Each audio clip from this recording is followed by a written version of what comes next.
Nandan, welcome welcome. ఈ రోజు మిమ్మల్ని అంత తొందరగా విడిచిపెట్టేది లేదు. ఎప్పుడు వచ్చావు? ఇప్పుడే వచ్చాను, స్ట్రైట్ గా ఇక్కడికి వచ్చేసాను. Hi hi. Hey Nandan and Radhika, this is one is for you. Naidu sir, start చేయండి.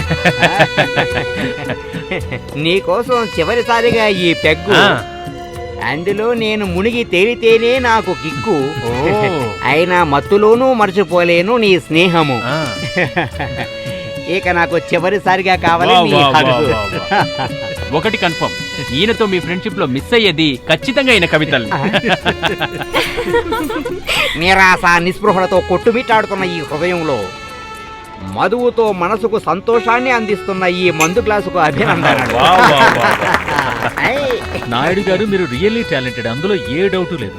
అక్క, కొంచెం జాగ్రత్తగా చూసుకోండి. అమ్మాయిలకి ఇలాంటి టాలెంట్ ఉన్న వాళ్ళని చూస్తే అట్రాక్షన్ పుడుతుంది. ఓ, ఈ కవితలన్నీ ఆ మందు ఉన్నంత వరకే. Excuse me friends.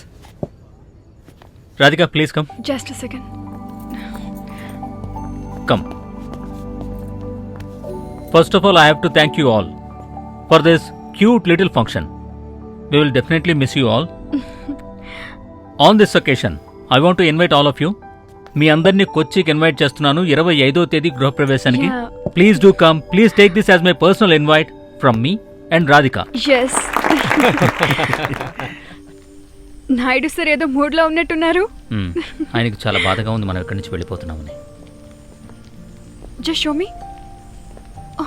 Oh my god, it's already 11. ఇంకెప్పుడు మనం ప్యాక్ చేసుకునేది? ఇట్స్ ఓకే, ఆల్మోస్ట్ అన్ని ప్యాక్ చేసేసాను. అవును, పాప వాళ్ళ స్కూల్ కి మనం ఎన్ని గంటలకి రీచ్ అవ్వాలి? 2:30కి ముందు రీచ్ అవ్వాలి. ఓ, మరి ఆఫీస్ విషయం ఏమైంది? ట్రాన్స్ఫర్ ఫార్మాలిటీస్ అన్నీ అయిపోయాయి, డబ్బులు మాత్రం ఇంకా రాలేదు. ఓ, ఇప్పుడు మీరు చెప్తుంటే గుర్తొచ్చింది. ఎయిర్పోర్ట్ లో ఉన్నప్పుడు సుమాతో చాట్ చేస్తూ ఉన్నాను. బాగా టైట్ గా ఉందని, ప్రాపర్టీ అంతా ప్లేట్ చేయాల్సి ఉందని చెప్పింది తను. నీకు గిరి గురించి తెలీదా? పేమెంట్ లేట్ చేయడానికి వాడు సుమాతో ఇలా చేయిస్తాడు, ఇంకా చాలా చేయిస్తాడు చూడు. అవన్నీ నాకు తెలుసు కాబట్టి నేను తనకి రిప్లై ఇవ్వలేదు. చూద్దాం, వచ్చేటప్పుడు చూద్దాం.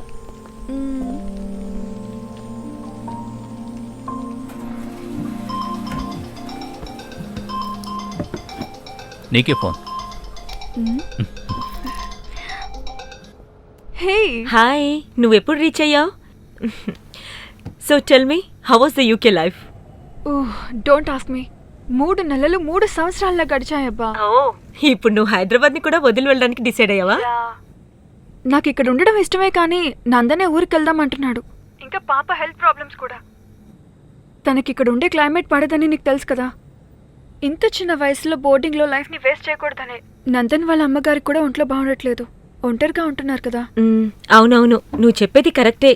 నందన్ తీసుకునే డెసిషన్ కరెక్ట్ అని నాకు అనిపిస్తుంది. అవును, మరి నీ జాబ్ సంగతి ఏంటి? కంపెనీ ట్రాన్స్ఫర్ ఇచ్చేశారు, కానీ నేను ఇంకా డిసైడ్ అవ్వలేదు. వెళ్ళి సెట్ అయ్యాక చూసుకుందామని ప్లాన్ చేస్తున్నాను. మరి నువ్వు నీ బొటిక్ బిజినెస్ స్టార్ట్ చేయొచ్చుగా? అది కూడా ఒక ఆప్షనే. నందన్ కూడా అదే చెప్పారు. అయినా అక్కడికి వెళ్ళాక చూసుకుందాం. నందన్ వదులు. టీనా, నేను చెప్పినంత గుర్తుపెట్టుకో. నేను మార్నింగ్ కాల్ చేస్తాను, ఓకే? సరే సరే. వదలండి. ఏంటి నందన్? ఏంటి? అందరూ ఉన్నారు ఇక్కడ. అవునా? సరే అయితే లోపలికి వెళ్దాం.